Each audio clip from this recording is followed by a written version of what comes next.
Ang buong akala ko po sa pagtatatag ng Quadcom, ito po ay 4 na komite sa House of Representatives. Kinonsolidate, ginawang isang makapangyarihang komite na ang buong akala ko, ito ang gagamitin para tutukan ang namumuong problemang lumulubha pa na hinaharap ng ating bansa. Napakataas po ng bilihin, lalo na po yung pagkain ngayon. Nagtanong-tanong po ako, ang isang pirasong kamatis last week is 20 pesos. Tama po ba yun? Ngayon po, may nagsabi sa akin 30 pesos isang kamatis. Ang isang kilong kamatis, 400 pesos. Tama po ba yun?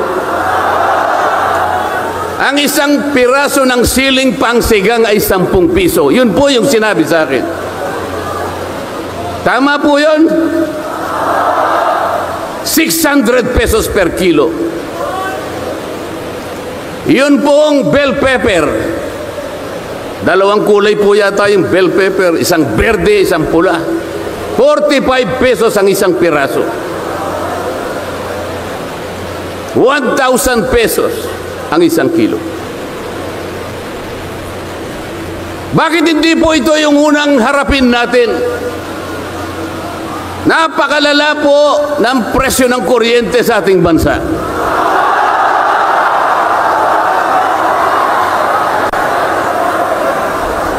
Meron po akong isinulong na 10 panukalang batas na ang tanging layunin ay ibaba ang kuryente sa bansang ito. Ikinalulungkot ko pong ibahagi sa inyo na kahit isa'y wala man lamang pong nadinig.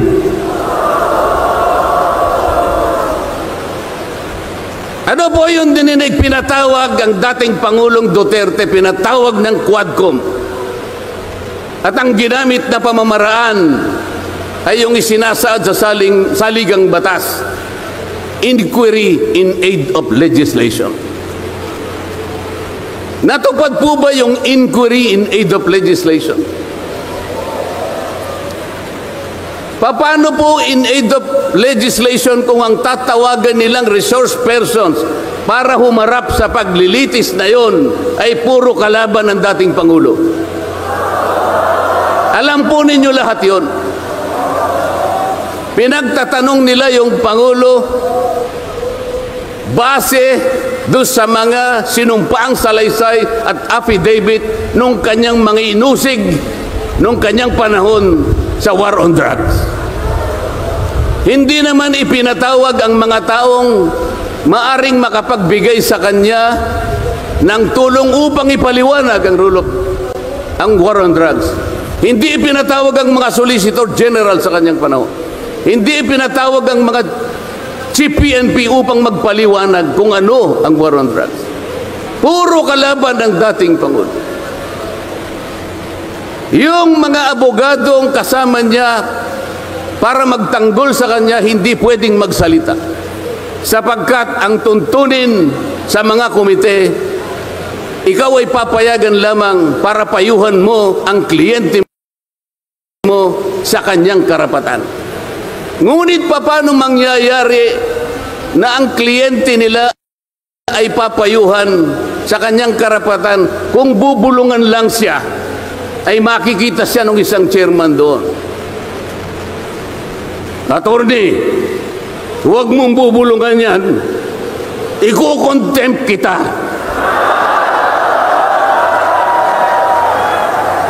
Nasaan na po yung sinabi sa saligang batas na lahat ng inuusig ay meron siyang karapatan sa abogado? The right to counsel. Wala na po. The right to confront your accusers. Wala po mga accuser doon. Ang ginagamit ko ay mga sinumpaang salaysay, hindi man lang i-authenticate, ipinalagay na totoo lahat ang nakasaad ng mga aligasyon. Anong gagawin ng isang tao sa harap ng ganito na walang rule of law at walang due process?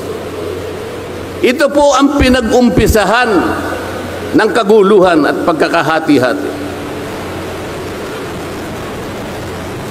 Sa kagustuhan po nila na mausig ang dating Pangulo, ayaw po nilang pumunta sa korte, ayaw nilang pumunta sa piskal. Ano po ba ang sinasabi ng mga desisyon ng Korte Suprema? Kapag ka napatunayan nyo ang isang tao ay maaring nakagawa ng kahit anong paglabag sa lahat ng batas, anumang batas, dalhin ninyo sa piskalya, dalhin ninyo sa korte. Yun ang tamang paraan. That is the rule of law. Ngunit bakit kayong Quadcom ang gumagawa nito? Ang Quadcom ay hindi piskal. Ang Quadcom ay hindi korte. Nagkukunwalang na korte. Yung mga chairman ng 4 na komite doon, wala ni isang abogado. Pero naalala ko, yung isa doon, kamukha ni Attorney Agaton.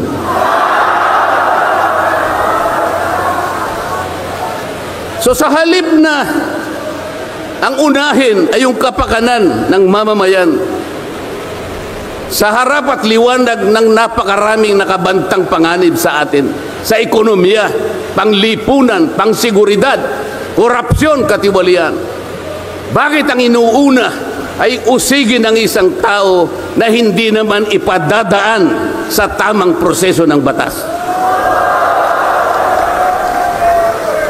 Pangalawa, tinawag po nila ang pangalawang Pangulo sa 2 pagkakataon.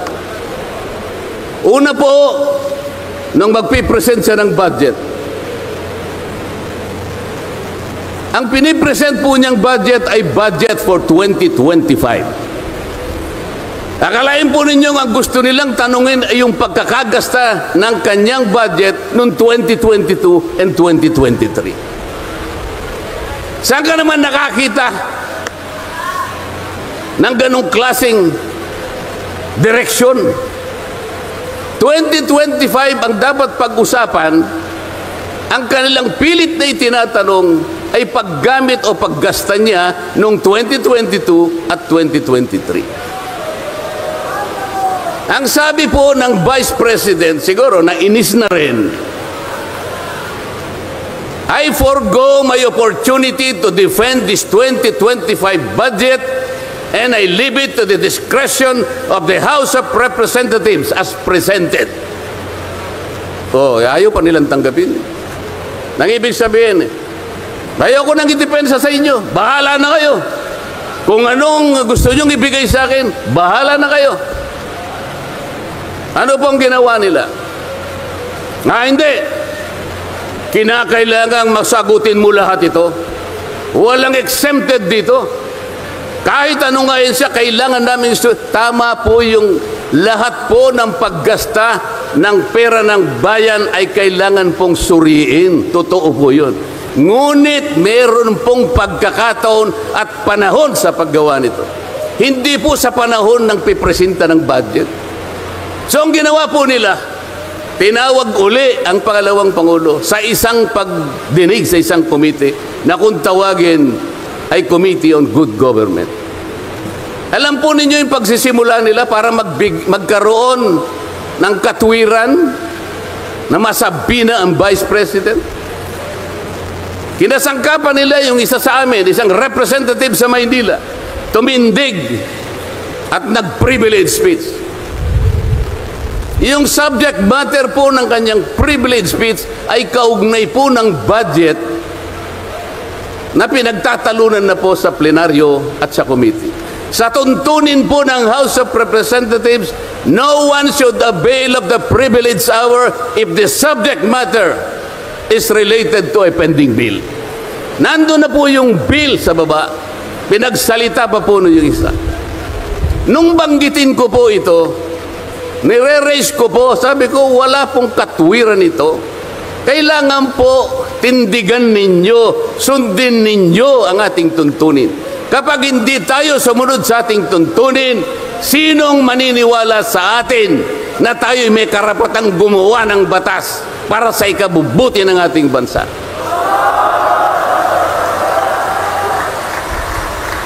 Ang sabi po ng chairman, Noted. Eh, saan ka naman nakakita ng ganun? Ang House of Representatives ay lugar ng pagdidebate. Doon masusuri kung sino ang may katwiran. Kung hindi magsasalita ang chairman. At pagkatapos po, sinabi ko pa, bakit baka ako, dahil lamang sa isang manifestation ng isa sa amin, ginawa na naman ninyong isang motu proprio action. Yung motu proprio po ay, ibig sabihin, ang komite sa kanyang sarili ay pwedeng mag-imbestiga sa sarili niya. Pero ginamit nila yung manifestation ng isa sa amin. Mali na naman po yun. Hindi po dapat ganun. Nung i-raise ko po yun, ayaw na naman po nilang pumayag. Samantalang ako po, I delivered a full privilege speech. DepEd din ang pinag-uusapan nun.